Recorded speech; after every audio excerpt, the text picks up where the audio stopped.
honestly, the only thing I think I really gained long-term was thick skin. You get a lot of shit, mostly from the other sales reps. Yeah. Right? Especially when you're working. How old were you when you did it? 27, I think 28. I was like 22, and that's 27 is still young. Yeah, yeah. A lot of the time, I was at Audi for a majority of what I did. I was like working with 40, 50, 60-year-olds. And so I'm this, 20-ish-year-old kid wearing Lulu pants, outselling a lot of the older guys. Yeah. And they love that when you do that. Oh, they do. And so you just get a lot of shit. And so I think I got thick skin.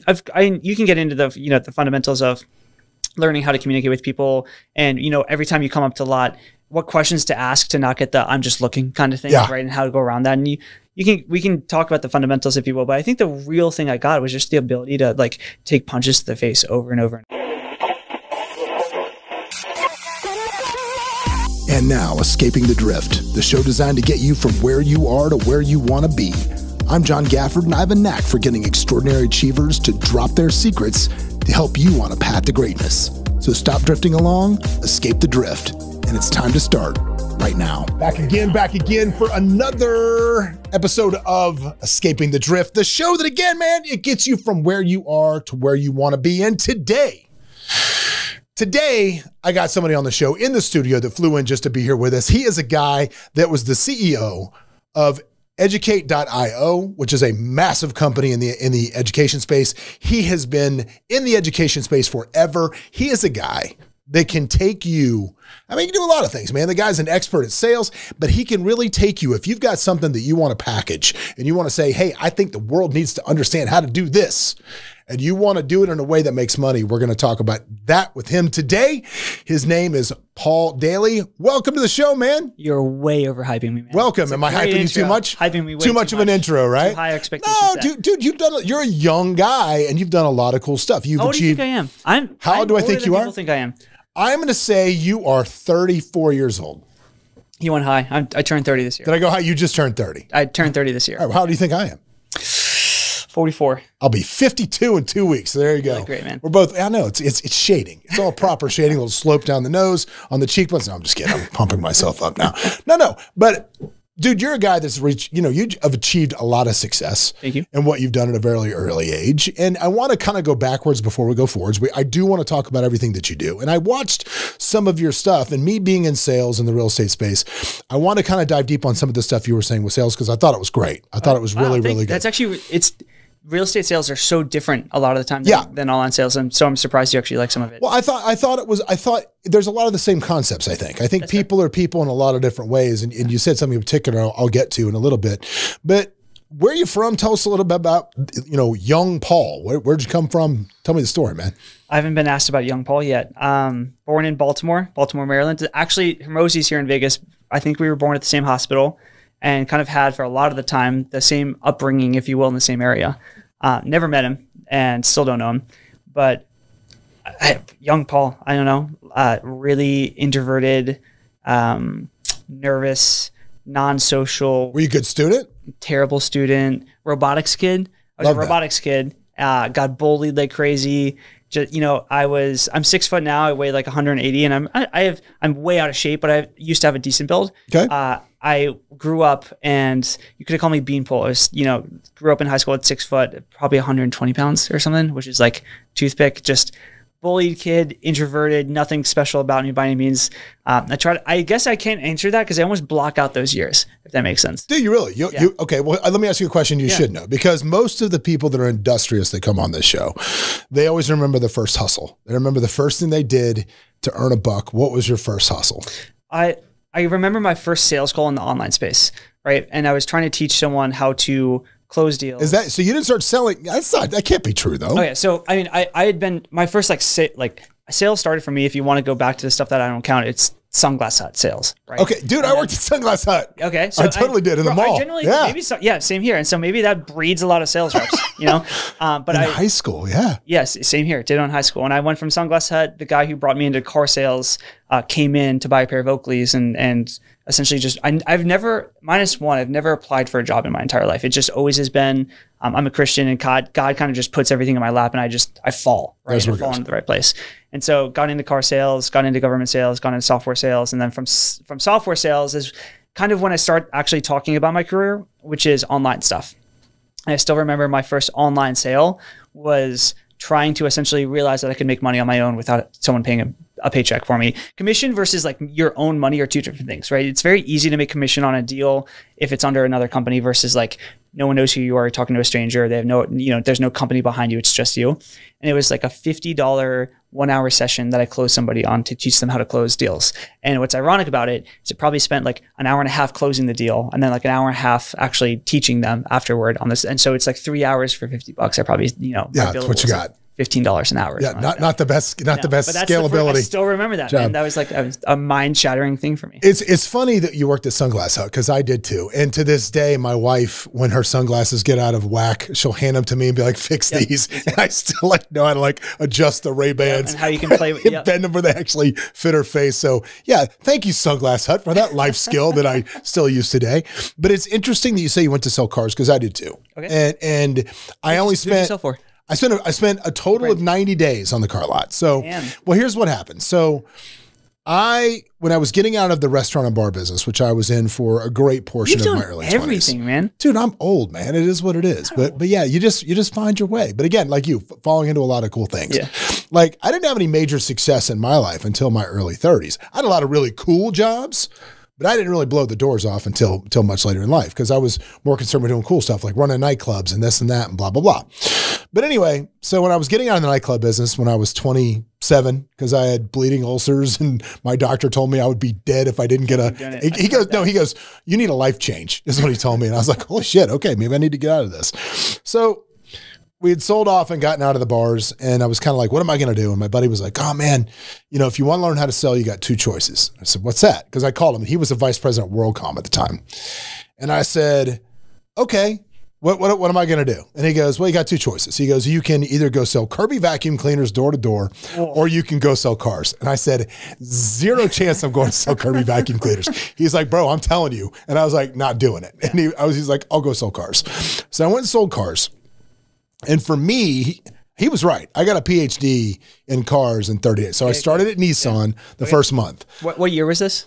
God, this was 2002, maybe. So Nissan was like not respected. No, God, no, it was a garbage brand, right? Whatever. But I sold 30 new cars my first month. That's awesome. That's like bowling a perfect game in that business. That's Grant Cardone level, right? Yeah, that's bowling a perfect game. So they moved me to Infinity for months 2 and 3. Okay. I quit after month 3 because I'd already gotten everything I wanted to get out of it. You learned and moved on to something else. Yeah, I thought the dude that owned the dealership was gonna literally, like, he was almost crying when I was telling him I was leaving. It was wild. Very few people in car sales have stories like that. Dude, it was so, because I lied to him when I was leaving because I was trying to come up with some bullshit reason why I was leaving, right? So I was like, well, I got 4 roommates and they all moved out on me. So I've got this big house and I got to pay all the rent and I just don't want to do it anymore. He's like, I'll be your roommates. I was like, what? He goes, I'll pay 4/5 of all your bills. I'll be the best roommate you ever had because I'll never even show up. Damn. And I was like, oh, dude, like, I can't do that. I'm so fine. I was like, okay, bro, I'm really moving back to Florida to start a new company with my sister,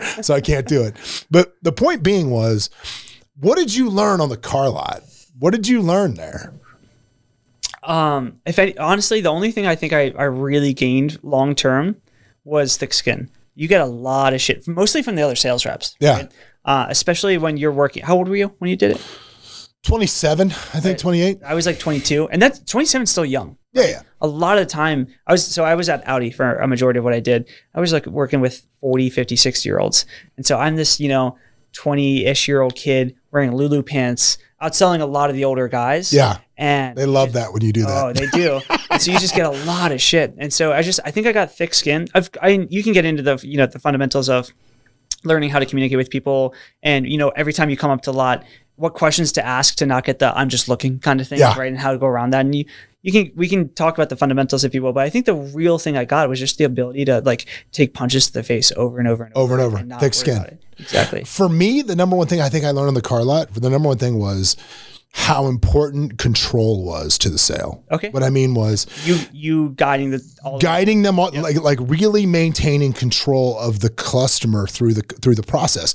And it always worked out the same. The people that the people that allowed you to do your job and did it your way always left happy and always got the better deal. The people that did it their way, quote unquote, were always pissed off, always they always like left a blood trail as they walked out of the dealership. Never thought about that in the car sales world. Yeah, genuinely. Dude, it was. And I learned that very, very early. And to prove that point, it was always the first thing they taught us. Actually, they said, just learning about control, is they said, do this. When you see somebody on the lot, walk up to them and just say, hey, what's up? Blah, blah, blah. And of course you get the hand up to just looking, whatever it is, create some sort of rapport, get a conversation going, but then just literally say, follow me, turn your back and start walking to the dealership and do not turn around. He goes, 99 times out of 100, when you reach for the door and turn around, they'll stand. Right, you can walk them 100 yards across the lot. They will just follow you because you said, follow me with authority, and took them across the lot. And when you do that, then you kind of got them. And that's so true because now, you know, that's a very, you know, cars is actually a simple sale, right? You're there. It's get them to sign, get them in the box, get them over the curb. That's it, you know, done. Like houses, what I do now when we're selling real estate and with, you know, the hundreds of agents we have here and what we teach, that control is really important as well because it's the largest single transaction that a lot of these people ever make. Right. Yeah. So you've got to guide them in a way. Absolutely. Because a lot of times people, I've always thought I would slap with real estate sales. You want to know what it is? What? So just spending even like 3 minutes in your office while I waited for you, your team is just sharp, right? Yeah. 99% of agents. I had a real estate marketing agency. It was the first online thing I ever did after the sales stuff. And 99% of real estate agents are not sales reps. Real estate, you know, it's like the largest MLM in the entire world. It's, hey, you're really nice. You should get into real estate, right? That's what Keller Williams does and all these different Or are you a little, in Vegas, are you getting a little too old to be a bottle girl? Are you a little too old for that?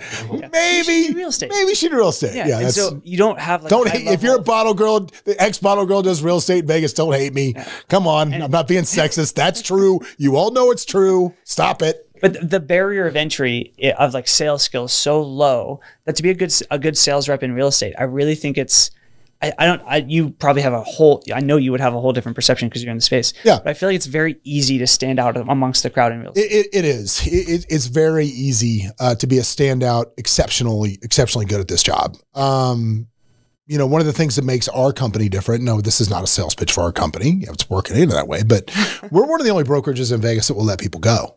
Yeah. Because that's the thing. It's not financially behooving for most. No, but it's not that. It's our reputation is everything. Yeah. Everything is based on a reputation. Nobody is above the brand, including me. Nobody. If I did something incredibly stupid, my business partner would be like, bro, you got to go. If he did something incredibly stupid, I'd be like, bro, you got to go because nobody's above the brand. And for us, being incredibly ethical, doing things the right way, guiding clients through, being professional. But more importantly, it's so funny. I made a joke the other day that I said, these new mailers that we're probably going to start sending out. I said, I think our tagline should just be, we do what we say we'll do. Your say-do ratio. Just we do what we say we're going to do. Yep. And I got that. I was at a party the other night with Dan Fleischman, and it was funny. We were at this event and we were talking about some stuff that had gone not so great over the last couple of years. And Dan just looks at me and goes, can you imagine how much money we would all have if everybody just did what they were supposed to do? I was like, dude, that is the truest thing I've ever heard. In this business, there is definitely a shordage of that. For Absolutely. Sure. Yeah, 100%. But you were saying something that I really liked. We'll just get right into talking about sales for a while. You were saying something on your Instagram that I liked when you're talking about dealing with objections. And I think this is so important. So I'll let you talk. I don't know if you remember exactly what you were talking about. Remind me. You were talking about most people immediately going to hitting it back. Yeah. Talk about that. Yeah. Every single sales rep, the most sexified thing in sales is learning how to handle objections and like take people's objections and just like smack them down kind of thing. Right. Mm-hmm. And so I'll mention a few people, and I don't mean anything negative about them and their styles, but like you hear guys like, have you ever read Grant Cardone's car sales books? No. Oh my God, bro. So when I was in Grant, when you were in, when I was in, was when Grant was going around and before he was real estate. Doing his tour. It was all, yeah. And so I got it was Closer Survival Guide, and it was mostly car sales stuff. And his like objection handling stuff was like, even now, I'm not a bitch, but like I still couldn't say half the stuff that's in that book. It's incredibly just aggressive. But the training for 99% of sales is how to handle objections. And so what most sales reps do is they'll get some kind of no in a process. Sure. And then the very first thing they do is like put on the gloves and they're like ready to spar, right? And I think they create so much resistance. It's almost like you get what you look for. And if you're training on objections, you're going to look for objections. And so one of my favorite things to zoom out for a second, and that I constantly go over with sales reps when I do any kind of training, is complaints versus objections. So the first sales book I ever read was a book called When Buyers Say No by Tom Hopkins. And I loved that book because he mentioned this like 30 years ago, which is most sales reps think that every single thing that is said after a pitch is an objection unless it's a yes. But a lot of the time, it's just someone thinking out loud or processing or such. And so let's say, this is a really common one. You give me a pitch and I say, that's a lot of money, right? Most sales reps will start to be, okay, that's an objection. Let me get into financial objection mode kind of thing, right? Where I think the right thing to do there is just realize that's not something that's going to stop the sale. That's just someone thinking out loud. I'm just going to go re-ask. And so that's kind of what I meant about the boxing gloves and going into fight mode as soon as you hear anything after price drop. Well, I think the difference, some of what you just said, to unpack some of what you just said, because there's a lot. But first of all, when it comes to the hyper aggressive Grant Cardone strategies or whatever, I think you can get away with that stuff in a quick sale. If the sales cycle is, I'm going to shake your hand, and within the next 2 hours, it's done. We're done. Yeah. You can probably get away with some of that. That's fair. But if you're in a long cycle sale or a relationship sale where you want to sell these people over and over and over again, like one of my favorite sayings, you can shear a sheep 1,000 times but skin it only once. You want people leaving not just with the product you're selling, but with a good feeling about you. Yeah. Exactly. And especially in real estate, you're talking about a 45-day cycle. And that's why, I tell people all the time, it's like, look, you're never going to be able to sell somebody a house they don't want. Nobody's ever going to wake up in a house and be like, what happened? Like it's a Hooters t-shirt, right? Nobody's ever going to do that. Like, why did I buy this? What happened? Like it's too much time to change your mind. So the important thing there is you have to remember, you've got to be consistent with how you work with that client through those 45 days. And if you go into that sparring mode, you're going to have a problem. Absolutely. I think that one of my favorite exercises we do with my team, right? And I'll give him credit. I stole this from Ryan Serhant. It was on the podcast last week, but I'll give him credit for this because I did steal it from him. Is there's an improv game that you can do where essentially, and it's funny, if you have a group of salespeople, do this with them. It's funny. You stand them up and you just say they have to two people at a time. I have to ask you a question. You have to answer the question and then respond back. He was on my sales team. Have we ever played this game before? Have you guys done this? I would argue. He's pointing off camera for those. There's another person here. So yeah, it's not just randomly. I've done that for teams for years. Yeah. Years. Yeah. I love that because I'm all about 90% of the call being one of the first in car sales, right? Guy that brought me into car sales, I just saw him the other day actually for the first time in years. His name is Lamont Randall. Mm-hmm. And he always said it, you have 2 ears, one mouth, right? He was listen twice as much as you speak. Since then, it's really, gone even further. 80% of the time that you are having a conversation, I want to be listening. That's actually, I don't know about you. It's the weirdest thing about podcasts to me is you're talking a lot.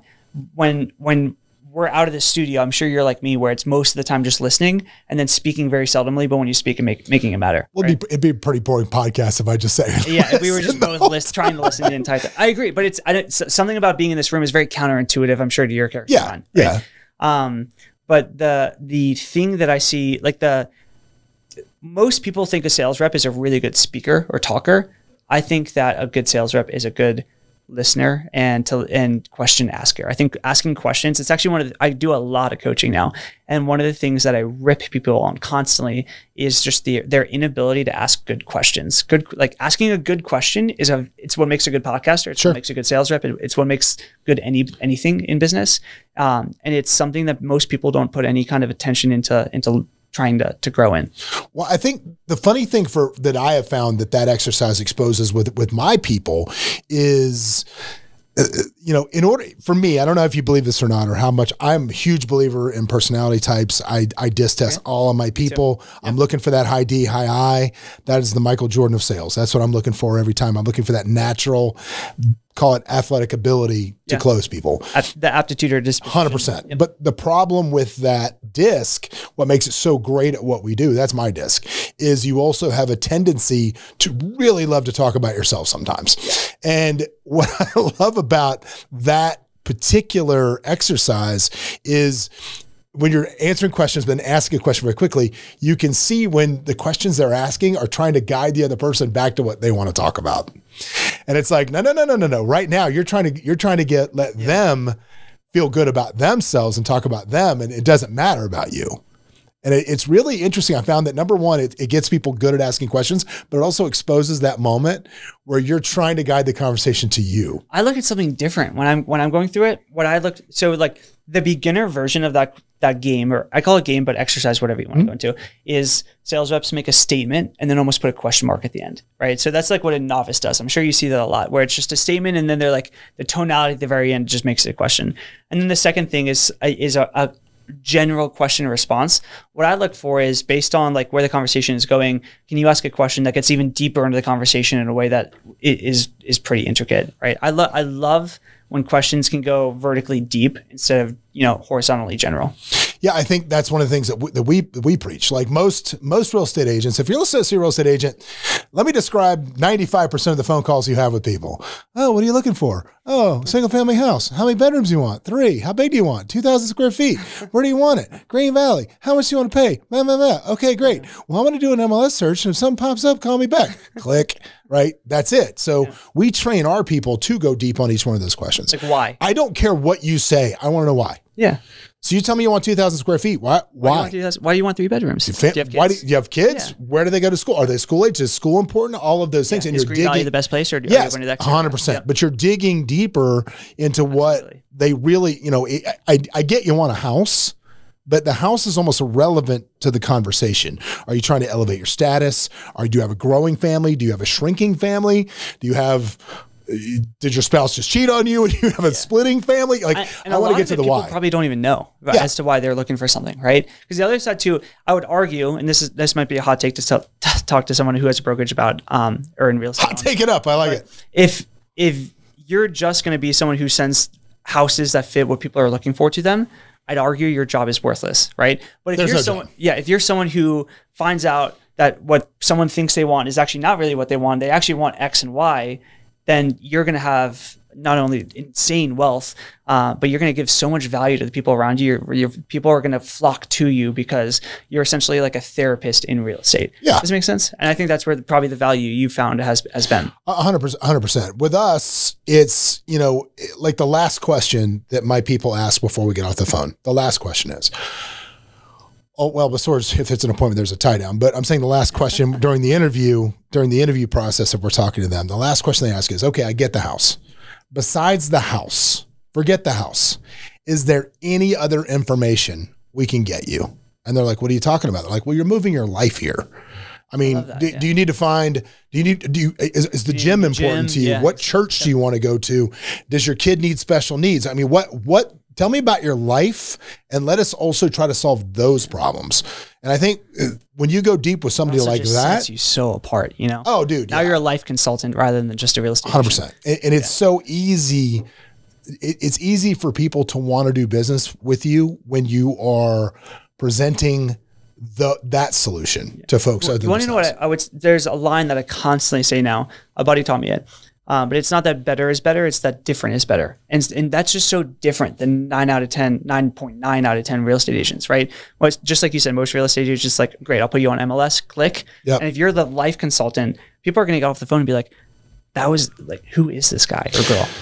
As my buddy Ryan Flint, his brand he's up in Utah. His brand is actually the lifestyle realtor is his brand. That's what he goes with. All right. I don't know what happened. But that's what he actually goes with as far as his brand. So yeah, I agree with that completely. Well, let's shift gears, man. Let's talk a little bit about the education space. Cause man, I want to talk about what you do. I want to talk about, but before we get to that, I asked this question also to Ulysses the other day. So on this podcast, cause I want his take on it too, from a PR standpoint. Now you are a little closer to the nitty gritty of it. I think, in my opinion, we have reached a little bit of a tipping point in the education, mastermind, coaching space where with the rise of sites like Baller Busters on Instagram and exposing some people, and I do think they're doing the Lord's work in some cases. I totally agree. I think they're doing the Lord's work. What do you think the state of the online education? Give me a state of the union. I'm not nearly qualified enough to answer this question. You see guys like Sam Ovens and Hermosi who are much smarter than me talk about how it's only growing, and I do believe that. Right. What I look at too is that I'm sure you've seen this, but in biz op or B2C, the FTC is really coming in and looking at the info product educational space, and massive, like multi-decamillion fines against brands that are making any kind of claims that threaten corporate America, right? And there's three sides. Number one, I do agree that like Coffee Cell, Baller Busters, the FTC, et cetera, are doing a lot of good work. But at the same time, I also know that the reason that they're focused there is because when you start to threaten corporate America, it does not like that, you know? I think that the general consensus of education is that a lot of people that are really getting tired of college, and even high school. I'm pretty sure the high school dropout rate is dramatically increasing year after year right now. The amount of college applications in the U.S. has been going, the last time I looked, down. That might be out of my ass, so don't quote me to that last one. But it's all right. 67.5% of all statistics are made up on the spot. Yeah, I'm pretty confident in saying. I stole that from Brad Lee, by the way. Brad, before you give me shit for stealing that, yeah, it's Brad Lee. Sorry. I think that the educational space is going to go through a lot of change. I think it's going to keep growing, but I also think it's going to get a lot more governed. You see the claims example given. Do you know who Traffic and Funnels is? Yeah, sure. Yeah, Traffic and Funnels got a big, they don't exist anymore, but a big, I don't want to say slap on the wrist. It was like a overall $20-something million fine from the FTC. Did you know the FTC works on commission? Do you know how they're funded? They just keep the money they find? So the FTC, the way they work is essentially when they come after you, they only are funded to an extent really from the amount of money that they win from the court cases they bring on. So if they're going to look at a company, they have to know that it's big enough to make money on, right? So there's a general rule in the info product space, which is like, unless you're a big enough company for the FTC to make a lot of money off you, you're generally fine. So what you see are the big companies really worry about compliance. And so, I know Cardone and Robbins and Dave Ramsey and such, like they'll always be under a spotlight because they're so big, but they care about compliance. They're not going to do anything with their dialers and such that they're going to get fucked on. But the companies that really screw the space are the companies that are doing $1, $2, $5 million, $10 million a year, where it's not big enough for the FTC to actually want to come after. But those are at aggregate, they're much larger as a whole than all the big guys. And so that's why the space has such a tarnished, perspective. Yeah. Well. And so I think, if anything, that what'll happen is somehow that'll change. I have no idea, but I do see the space growing. Yeah. Sure. Well, the FTC has got, they have a new coffer with the text thing. I was on the phone yesterday with a buddy of mine that owns a big mail house, and they do a lot of mail nationwide for people. And he goes, bro, we have gone from $25 million to $35 million in 60 days because of the text thing now, because you can't cold text anymore. The FTC is handing out and same with AI. They are handing out $1 million fines like it's candy. Yeah, and have you heard about how they're coming down on AI too, and AI voice calls and all that stuff? No. They're really they're hammering down on anything when it comes, and a lot. It's car dealerships is a huge one. The FTC's been around with the car. Were you there? If you ever go to a car dealership and get text messages, the last fine that I looked into was that every single text that does not have an opt out in it, even if you're just texting as a sales rep to a person, it was like a $25,000 fine per text or something. So there are people that just won't reply and then cash in multi-million-dollar lawsuits and such. And so, the world has become a too litigious place. A too litigious place. But I do think the educational space is going to grow. Also, the alternatives are you either learn a hard skill on through some kind of program, which is becoming a lot more socially norm.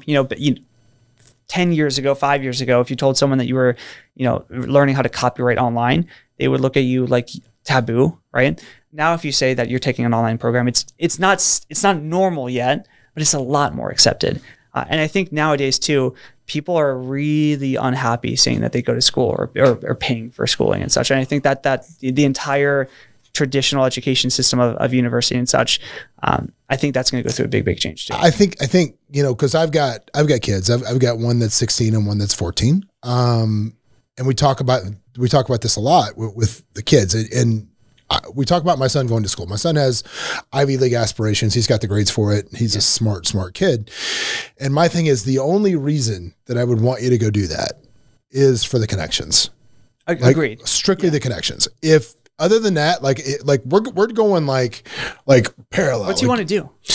Well, we go back and forth. Luckily, doing what I do here, my kids have a unique advantage, which is I'm always able to find somebody over the summer to take them on. That's cool. To see what they do. So they get to play with a lot of things. Well, last summer he worked arm in arm with the guys that run V-Shred. Oh, that's cool. So yeah, they love, dude, they sent him $1,000 for his birthday for gas money. They loved him. It was crazy. Yesterday Nick Daniel did that, but no, so he spent all summer last summer with two of the best digital marketers in the world. Yeah. And saw all of that. And then this summer, we kind of got a bug a little bit. His grandfather was an attorney, my dad, and he's like, maybe I want to be an attorney. So this summer I've already got him. It's funny. If you want to know how you're doing in life, get sued. That's how you know how you're doing. Especially in this business. If you're not in a couple of lawsuits, you're not trying. Sadly is a very good health marker. Yeah, it is. Yeah. I mean, if you're not getting sued somewhat all the time, it's not an invite to sue me, but we always have some lawsuits going on. Yep. And I've got one where I'm the plaintiff. Unfortunately, where a deal went south, and it requires a lot of investigation through the discovery. And so my attorney was like, yeah, no problem. He can come work for me instead of me going through the discovery at, $195 an hour, have an associate do it, pay him $20 an hour, and I'll just show him what to look for. I'm like, done. So this summer he will be going through thousands and thousands of pages of discovery for $20 an hour in a lawsuit that I don't think you want to be an attorney for much longer after that. Here's the thing, but he needs to see what the job really is. I totally agree. And that it's not suits. Exactly. Exactly. Yeah. It's so where some guy walks up with a file and you go, this is exactly what I need to solve the case. No, it's stacks and stacks of paper to find what you need. But so he's going to do that this summer. But again, as far as college goes, it's like, if you go to you're looking at what, 200-something thousand for the connections to be worth it. Yeah. But the other side to this too that a lot of people don't talk about is, are the connections still worth it after COVID, where a lot of it's now remote, I think it is. You still think so? I think it is. I think if you're going to get that level of education, you have Wall Street ambitions. You hire a lot. How often do you look at CVs where you're looking at the university people go to? No, but you have to understand what I'm doing is completely different. Okay. You have friends that probably do have companies that are more. Yeah. If I'm looking for C-level executives for a company, I mean, we look pretty hard at what they're doing. Again, but I think, I think the world about your university, but yes and no. I've hired a lot of C-suite and I never look at the. Yes and no. Yes. Yeah. There's certain places where that stuff matters. But again, do I think, is he going to go to the University of Nevada, Las Vegas? No offense to UNLV, but no, there's no point in that to me. But I do think college does have value for one thing. I think it's a great place to learn how to be an adult. I think I have a whole different take, man. That's fine. I think that college is the whole thing in my perspective is that you go to high school. Can I get political a little bit here? All you want. Cool. I think that 95% of educators in the educational space, traditional educational space, far left and indoctrinating terrible exactly. stuff. Agreed. So you're from pre-K to 18, or be a liberal, right? And then you go to college and you get into massive student debt 9 out of 10 times. And the college loans are some of the only loans that you can't BK out of. You can't get out of them. You are stuck with them for life, right? So you have kids going and studying whatever they want, because it's all about follow your passion. And so if he doesn't know what he exactly wants to do and he gets in for $200-something thousand, zero chance I would pay for a liberal arts degree. But even or have anything to do with that. That's fine. But even like the STEM, I get it, really, and even STEM and medicine and such, I think that it still needs to be redesigned, because you don't need to go you don't need to study history to get your gen eds to become a doctor, right? Agreed. But outside of all that, 95% of it is, I think, liberal indoctrination. Get people so stuck in loans with, you call it hundreds of thousands in loans, where they're still coming out and waiting for $30-something thousand a year, that they then have to vote liberal, and then they reinforce the system because misery loves company kind of thing. Mm-hmm. Right. And so I think that I don't know, man. You look at the people who are doing the online space, and they're almost all far right. And then you look at people in the traditional educational space, and they're all far left. And so there's obviously something much larger at play that I'm not smart enough to see. But when it comes down to it, I think there's almost like a civil Cold War in the educational space going on right now. I'll agree with that. Yeah. But I think Bill Ackerman, you look what he's been able to do, just running like the Grim Reaper through Harvard and MIT and leaving these chancellors and presidents in his wake I think that's a good change. I think like anything else, I think the pendulum is swinging back. I think the pendulum, because it tends to. It goes too far out one way, and then comes back, and it will go too far back the other way. Agreed. I think the pendulum is swinging back. I think it is. I think if you look at back to what though? Well, I think back to a place where, because it all started with like the fundamental Rockefeller system, right? It did, and so I don't think there's ever been a correction the other way. But I'm saying if you look at the education, especially Ivy League, if you look at the educational system and what was going on in those campuses in the 70s, 70s was crazy everywhere, but through the 80s and in the early 90s, I think that was fine. I think you're seeing that swing. I think if you look at the lawsuit that was filed by the Asian students that felt they were discriminated against at Harvard. I don't know it. Okay, look, well, a group of Asian students, shockingly enough, challenged, right? I'm just saying, they challenged Harvard because Harvard said basically essentially we have too many Asians, and they were discriminating against them based on race. So these Asian kids are suing or have sued. I'm not sure exactly where it is, but they're suing Harvard based on the fact that college admission should have nothing to do with race. Yes. So that lawsuit, there's a lot that you can get into with that. Right, I'm with it. But that lawsuit filed by a collection of Asian students is going to help my white as he can be, hasn't seen the sun because he plays too many video games in 6 months, male kid. Yes. Right? Absolutely. Because, yep. If you look back 3 or 4 years ago, he was completely screwed. I think he's got a shot now to have equality. There are some, I don't know how to get into this, that will be negative for another group of people too. That, yeah. Nothing's going to be perfect. Yeah. But until we get to a point, I teach my kids, and I have from a very early age, that equality of opportunity is far more important than equality of outcome. I mean, this country was built on, not to get political, but this country was built on the opportunity. And what you made of your life is what you made of it. And somewhere along the lines, it's gotten twisted into the world owes everybody everything. I know, it's just that everyone should have the same outcome, not the same ability to input. So I totally It doesn't work that way. Doesn't work. Trust me. Doesn't work. I'm 100% with you. All right, I think so, that image where it's looking over a fence. Have you ever seen that little picture of people looking over a fence? And ignore me. I'm not going to go into No, I'm not going to ignore you. You're on the podcast. So back to the podcast where no one's here. That's just how we're doing it now. No, I'm kidding.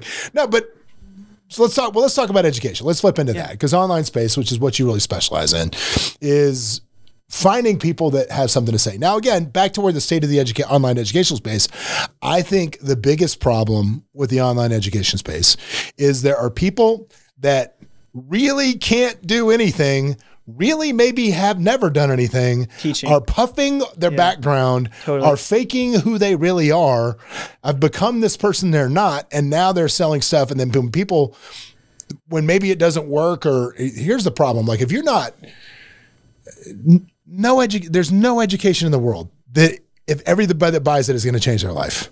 Agreed. Right? There's variables that go into that between your education, your aptitude level, and your effort level. Yep. Right. There's some things out there that I don't care if you're the hardest worker in the world and you get up at 5 a.m. and you work out and you do this and you're stupid, you're never going to be a brain surgeon. It's just not going to happen for you. Right. I'm never going to be a brain surgeon. I'm not that smart. I'm pretty quick. I'm not smart enough to do that. I don't think it's just not going to work. But the problem is when people are buying these courses and they're failing, and then the people that they bought them from, all of a sudden it's like, well, wait a second, this dude leases that car he's leaning on. That dude rents that house he's puffing that is his. Okay, so number one, I totally agree they're scammers, right? Yeah. And I would think that the amount of scammers that were in this industry versus now are going down, because it's not a long-term vehicle. You don't see people get away with that for too long, right? And I don't think that every single time you see any kind of industry explode, like online education, there's always the con man con men, if you will, at the beginning, right? But con men, and they're always going to be there, but they don't stay as prevalent in an industry as the industry starts to mature and grow. And so realistically, I think a lot of the guys in the space now are more credible than people even think they are, but there's such a negative connotation on the space because of that. About. Exactly. Well, the reason I'm asking you is because what you do is essentially you're like a record label where you will go out and find an artist. Yes. Or we'll call him the educator and artist. Okay. We'll find somebody that's got something you think is of value to say. Yep. That's going to genuinely help people, help extend your mission through God and do what you want to do with that. And there's a good symbiotic type relationship there. Yeah. And then you develop them and help them build their products and help them get going. So what is that process like? In short, what I love working with, so you said you had Sir Hunt the other day, for example, right? I'm not saying anything about, I know nothing about his business ops, but as an example, he's a big content guy, right? Mm-hmm. And to be as constant on content as he is and as prevalent on social media, that's a full-time job. I'm sure that he spends a majority of his time now just being on camera, doing stuff to create awareness. And what it does is it takes away from your ability to grow business, focus on business, learn about business acumen, et cetera, right? And so you see a lot of guys, let's dumb it down away from Sir Hunt level. The guys I work with end up doing on average anywhere from like 5 to 20-ish million a year. You can get there by just having a big audience. You can get there by just having a voice on social. And you can make stupid money by not being a broken clock's right twice a day. As long as you have, call it 2 million people that follow you, if you have some kind of way for someone to buy something, people will find a way to buy it and you'll get some stuff, right? What I really work on is essentially finding guys who actually do know what they're talking about, have some kind of leverage in terms of audience, and then helping them monetize that by creating sales machines, right? The right kind of process from taking someone from watching some short form content, like a clip of a podcast, for example, and turning that into someone who actually wants to pay you money to solve a problem over X. And then on the back end, how to create, you talked about relationship sales. It's a little bit different in the online world, but how to take dollars and turn them into gold by creating ascension sales and like value ladder. Sure. Exactly. And so that's the process. It's pretty much the business ops of everything. So I've always said there are 3 things you need to talk about in every business or have people focus on. Number 1 is you have to have someone who creates eyes. That's what you're obviously doing here, right? Number 2 is you have to have someone who monetizes eyes. And so that's a CMO, a VP of sales, et cetera. And then number 3 is you have to have someone who does all the boring shit. That's your HR, your legal, your finances, your product, student success, et cetera, right? Student success kind of goes into number 2 with monetizing because a value ladder. So we focus on the 2. The getting eyes is not my forte. It's the forte of the people that I want to work with. And so we work with more artistic people, if you will, and we are the kind of boring, glasses in, guys that help you make more money from it, if you will. Got it. So do you go out and find people? Do they find you? Like, what do you look for? Yeah.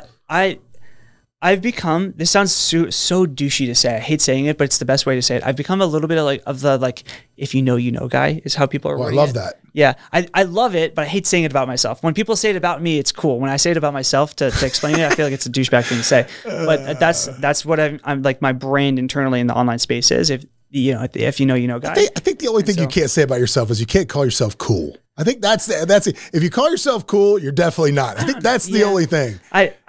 You can't say I'm a cool guy. If you know, that's business acumen. I'll give you. Okay. But we'll allow it. Yes, cool. we're allowing that. Yes, judges say yes. Judges say it's allowed. So it's we do have a sales team that goes out, but a majority of it has been inbound so far. Very cool. Thank you. So when people come to you and they say, "Hey, look, I got this audience. I don't know what to do with it." Yeah. What's the process of breaking that down into what they should be teaching? The first thing is they have to have I don't start people's businesses, right? So let's say you had 5 million subscribers or followers over platforms, but you have nothing. I don't want to work. There's a certain level of fundamental that I want to make sure you have by having something in play. You could be doing 100,000 a month or so. And that's enough for me to see that you kind of have an idea as to what you're doing, right? Very, very little so. But if you have nothing, there's so much of a discrepancy there. I've thought about getting into that, but that's not label. That's straight up creating somebody out of nothing. So real quick though, wouldn't it make sense? See, I know it would from a financial perspective. No. Look, you can't take flyers on people. I get that too. There's too much probably involved with what you do from time and money that you can take a lot of flyers. But what I was going to say is, Mr. Education Space, is wouldn't it make sense for you to develop a program to get people from 0 to 50? I've thought about that. And then you pick them up at 51. Yeah. The whole thing is, I know this is hypocritical because I'm on a podcast with you right now, but I don't want to be an info product guy. I don't want to be the guy who's on YouTube, because the thing to create an info product, you should have, there's only two ways to really leverage it out. There's paid ads and there's organic content, right? If you look at Hormozi's $100 million leads and stuff, there's of course different levers that you can pull, but in info product, those are the main two. And paid ads right now is brutal. That's why you see so many people getting into organic content. And I don't feel like being an organic content guy, right? And so if I was to create a paid, get from 0 to 50 with organic following kind of info product squared, whatever you want to call it, then I would have to spend a lot of money on ads and grow that and then eventually become a face. I just not right now. I don't see how that applies to the mission and vision I have for myself or for the company I have. Which is what? What is the mission and vision you have right now? Using excellence in business as a way to create respect and authority in the space that I can then direct toward Jesus Christ to grow the kingdom of God. Well, there you go. So yeah, business to me is a means to an end. So I generally right now, there are so many people in the space that make I say a little bit, but it could be a couple $1 million a year, right? With their following, and it's pennies on the dollars to what they could make. And there's enough opportunity for a likely 9-figure company in just that. When I start to hit the TAM and like really cap out what that market has, then maybe at that point I'll be like, okay, now it is time for me to start to leverage all the brands we work with, almost make a masterclass, if you will, and then get into that. Well, this is it's Red Sea versus Blue Sea is what it is. Yeah, to an extent. I mean, if you're walking in and doing what you do, it's much easier. It's probably a lot easier lift to take somebody from 100,000 to $1 million. Than it is from zero to 100,000. Incredibly. Yeah. Incredibly easy. Well, dude, if they want to get in touch with you, want to learn more about what you do, how do they find you? Instagram, just Paul Daley. Paul Daley on Instagram. Check it out. Well, dude, man, it was a good talk. I appreciate you coming in. And hey, I want to say, man, you've been a lot of fun to talk to. Your office is awesome, and you have a great demeanor about you. It's just I appreciate good talking that. to you. I appreciate that. All right, guys. Well, I hope you got something out of this today. If you didn't, I don't know, you weren't listening. I got something out of it. I thought it was funny. Anyway, but dude, look. Again, the show Escaping the Drift is about stop floating along with, the breezes of life, man, and start taking control of it, because nobody's coming to save you and you got to do it for yourself. So we'll see you guys next time. What's up, everybody? Thanks for joining us for another episode of Escaping the Drift. Hope you got a bunch out of it, or at least as much as I did out of it. Anyway, if you want to learn more about the show, you can always go over to escapingthedrift.com. You can join our mailing list. But do me a favor, if you wouldn't mind, throw up that 5-star review, give us a share, do something, man. We're here for you. Hopefully you'll be here for us. But anyway, in the meantime, we will see you at the next episode.